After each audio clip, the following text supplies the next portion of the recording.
भगवान कह रहे हैं मुझे एक बार को पाषाण मान करके तुमने सेवा कर दी, मैं स्वीकार कर लूंगा, लेकिन यदि मेरे किसी अनन्य भक्त का तुमने अपराध कर दिया तो मैं चाह करके भी तुमको दर्शन नहीं दूंगा। वृंदावन के एक संत,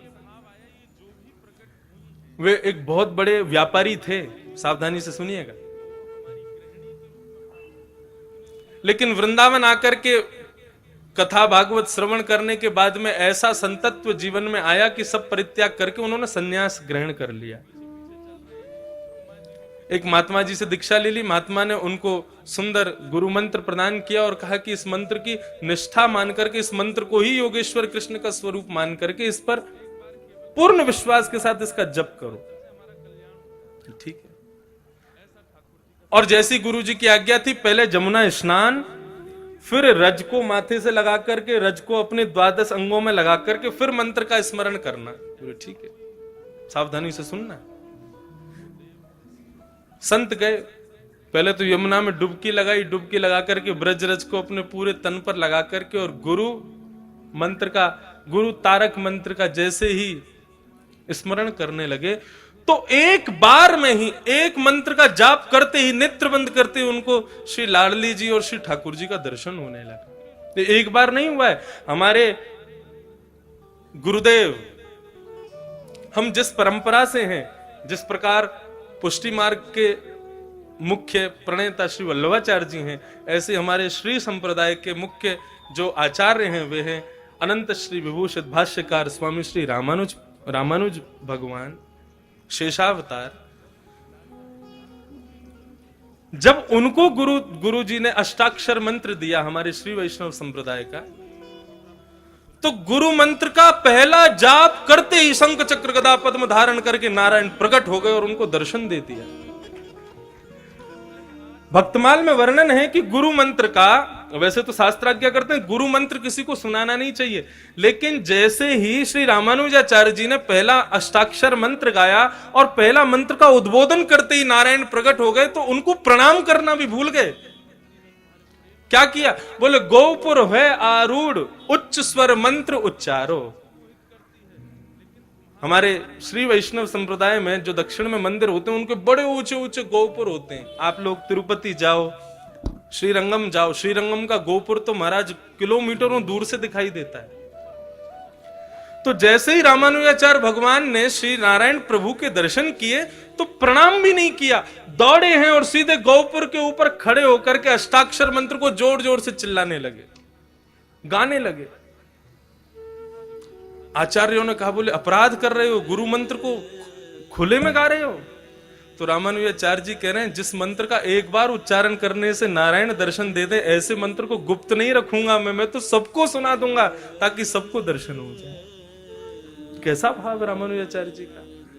अभी दिसंबर में पूज्य मलुक पीठ वाले महाराज जी ने भक्तमाल की कथा अपने निवास पर गुरुदेव के स्मृति में की, तब उन्होंने श्री रामानुजाचार्य जी के प्रसंग में ये भाव सुनाया। मन को इतना भाया कि आज तक कम से कम नहीं तो ज्यादा से ज्यादा नहीं तो 10-12 हजार मालाएं तो अष्टाक्षर मंत्र की कर ली होंगी, लेकिन हमको दर्शन नहीं हुए। तो वे क्या कह रहे हैं, बोले कि इतने विश्वास से गुरु मंत्र का उन्होंने उच्चारण किया कि नारायण एक बार में ही प्रकट हो गए। गुरु मंत्र में इतनी सामर्थ्य।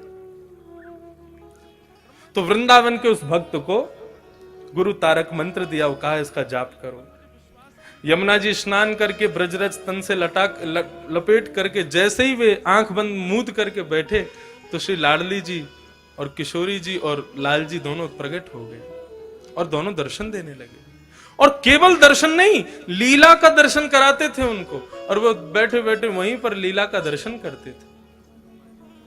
आज ठाकुर जी मान कर गए हैं, आज ठकुरानी मान कर गई हैं, यहां ठाकुर जी ठकुरानी को मना रहे हैं, आज ठाकुर जी को ठकुरानी मना रहे, ऐसा दर्शन उनको होता। एक बार कोई विचित्र लीला ठाकुर जी दिखा रहे थे, उसमें ऐसी लीला हुई कि उस संत को बहुत जोर से हंसी आ गई, और जैसे ही उसको हंसी आई इतने में ही सामने से कोई भगवान का भक्त था, लेकिन अपंग था, उसका एक पैर नहीं था, वो वहां से जा रहा था। अब जैसे ही उसका वहां आना हुआ, इनका जोर से हंसना हुआ, इसकी हंसी को सुनकर के उन्होंने विचार किया कि मेरे इस दुर्बलता पर ये हंस रहे, मेरी अपंगता पर हंस रहे। और इस बात का विचार करके वो बड़े दुखी हो गए। जैसे ही उनके हृदय में दुख आया, इनके नेत्रों में ठाकुर ठकुरानी का जो दर्शन हो रहा था वो अंतर ध्यान हो गया। इन्होंने नेत्र खोले, पुनः यमुना जल से अपना मुख धोया, पुनः ब्रजरज लपेट के फिर से गुरु तारक मंत्र का उच्चारण किया, लेकिन अब ठाकुर जी बुलाने से भी नहीं आ रहे। बार बार अदृश्य अदृश्य अदृश्य हो रहे हैं। दौड़े अपने गुरुदेव के पास और जाकर के चरण पकड़ लिए, रुदन करने लगे, बोले जय जय, मुझसे कोई बहुत बड़ी भूल हो गई, ठाकुर जी का दर्शन नहीं हो रहा मेरे को, मैं कैसे जीऊंगा उनके दर्शन के बिना। उन्होंने पूरा पूछा, क्या हुआ तुमसे, कोई अपराध तो नहीं हो गया? बोले मैं अपराध कहां कर सकता हूं प्रभु।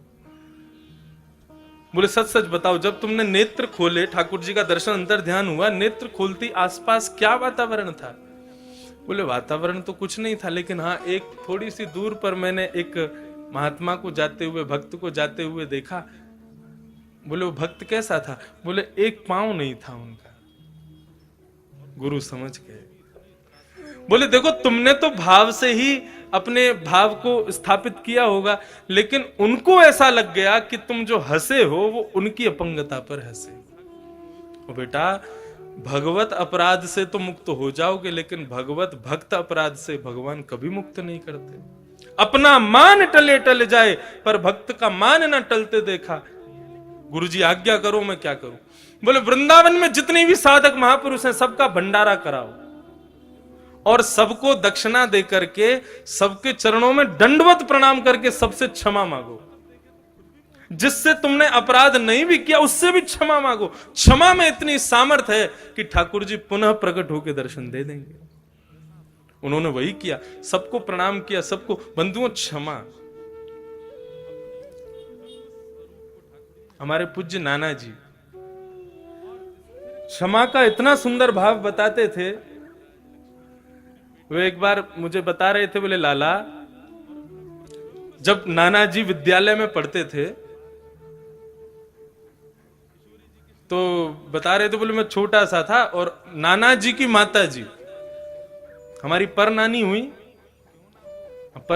हुई, नाना की माता जी, तो पर नानी ऐसी कुछ भाव रहा होगा। तो नाना जी की माता जी बीमार हो गई, तो नाना जी के मामा जी ने आकर के गुरुदेव को बताया, बोले कि एक किशन लाल की माता जी बीमार हो गई हैं गुरुजी, लेकिन हम पर इतना धन नहीं है, क्या करें, कैसे करें, आप बस प्रार्थना करो ठाकुर जी से वो जल्दी स्वस्थ हो जाएं। नाना जी बोले लाला, मैं इतना विचलित है गयो, इतना दुखी है गयो कि क्या करूं। तभी बोले हमारे गुरुकुल में एक संत रहते थे, उनके चरणों में जाकर के मैंने प्रणाम करके ये भाव बताया। तो उन संत ने कहा, परमहंस जी, उन्होंने कहा कि बेटा एक काम करो, जितने भी विद्यालय में बच्चे हैं, जितने भी विद्यालय में प्राचार्य आचार्य हैं, जितने भी विद्यालय में कार्यकर्ता हैं, रोज सुबह दोपहर शाम सबको दंडवत लेट करके प्रणाम किया करो। वो गुरुजी सबको प्रणाम करना है? बोले हाँ सबको करो। तो हमारे नाना जी बोले प्राचार्यों को कर लेंगे, कार्यकर्ताओं को कर लेंगे, लेकिन इन बालकों को करने में शर्म आएगी हमको, ये तो हमारे संग पढ़ते हैं। और गुरुजी इनमें से कई तो ऐसे हैं जिनसे हमारी एक आंख नहीं बनती, उनको क्या करें? गुरुजी बोले उनको तो और ज्यादा श्रद्धा से प्रणाम करना, हमने आज्ञा कर दी, अब ये काम शुरू कर दो। नाना जी बताते, बोले मैं सबको प्रणाम करता, जिनसे मेरी बनती नहीं थी ना उनको मुंह फेर के प्रणाम करता, लेकिन करता जरूर था। हाँ, कल मेरी गुरुजी से शिकायत कर दी याने, या से कैसे बन जाएगी, लेकिन फिर भी बोले मैं उसके पास जाता, पांव छू करके लेट करके प्रणाम करता, और वो मजाक उड़ाता, हाँ ये हुई ना बात, ऐसे ही लेट के प्रणाम किया करो। वो मुझे और चेताते थे, लेकिन एक संत की आज्ञा होगी, मैंने प्रणाम छोड़ा नहीं, सबको प्रणाम करता, लेट लेट के प्रणाम करता। बोले लाला, एक दिन, 2 दिन, 3 दिन बीत गए, चौथे दिन से जो मुझसे ईर्ष्या करते थे ना, उनके हृदय में भी ऐसी दया आ गई कि जब मैं प्रणाम करता तो वो भी हाथ उठा, अरे भैया बस अब तू, क्योंकि सुबह भी करते, शाम को भी करते, दोपहर में भी करते, रात में सोने से पहले भी करते। बोले पूरा विद्यालय इतने करुणा भाव से मुझको देखने लगा, सब इतने प्रेम से भाव से सब कृपा करने लगे। बोले 4 दिन बाद हमारे मामा लौट के आए और गुरुजी से बोले, गुरुजी आपने बड़ी कृपा की, आपने प्रार्थना की, ठाकुर जी ने सुन ली, किशनलाल की माताजी अब बिल्कुल स्वस्थ हो गई हैं, बिल्कुल ठीक हैं, अब कोई दिक्कत नहीं। तो नाना जी कहते कि क्षमा में इतनी सामर्थ्य है। उन लोगों ने मुझे क्षमा कर दिया और मेरे प्रणाम करने से मैंने उनको क्षमा कर दिया। क्षमा के भाव से इतना बड़ा प्रभाव। क्षमा बड़ेन को चाहिए। धर्म के 10 लक्षणों में एक लक्षण है क्षमा, जो हम कभी नहीं करते। संत ने आज्ञा कर दी, बोले सबको सबसे जाकर के प्रार्थना करो, सब साधक तुम्हें क्षमा कर दें तो ठाकुर जी पुनः दर्शन देंगे। उन संत ने सबको प्रणाम किया, सबको दक्षिणा दी, सबके चरणों में लेट करके क्षमा मांगने लगे। सब कहते अरे भैया तेरा अपराध नहीं है, तू क्षमा क्यों मांग रहा? बोले नहीं, मैंने बहुत बड़ा अपराध कर दिया है। सबको प्रणाम करते करते उनमें से वे महात्मा जिनका एक अंग नहीं था वे भी बैठे थे, उनके चरणों में प्रणाम करके क्षमा मांगने लगे। बोले प्रभु मुझे क्षमा कर दो। संत ने हाथ रख दिया, बोले कोई बात नहीं। क्षमा जैसे ही किया, दौड़ करके गए यमुना जी में डुबकी लगा करके, जैसे ही ब्रजरज को तन पर लपेटा और नेत्र बंद करके गुरु तारक मंत्र का उच्चारण करते ही लाडली और लालजी पुनः प्रकट होकर के उनको दर्शन देने लगे। ये क्षमा में सामर्थ्य है।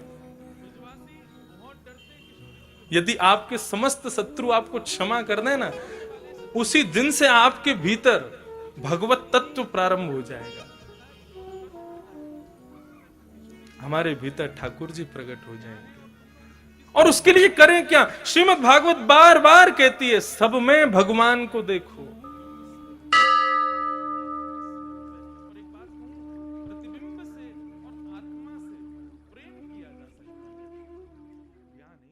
मैं आशा करती हूँ कि आपको मेरी वीडियो अच्छी लगी होगी, तो इस वीडियो को प्लीज़ लाइक कर देना। चैनल पर नए हो तो चैनल को सब्सक्राइब कर देना। सब्सक्राइब के पास वाले बेल आइकन को प्लीज़ क्लिक कर देना, ताकि मेरी न्यू वीडियो की नोटिफिकेशन सबसे पहले आप तक पहुँचे। Thank you everyone.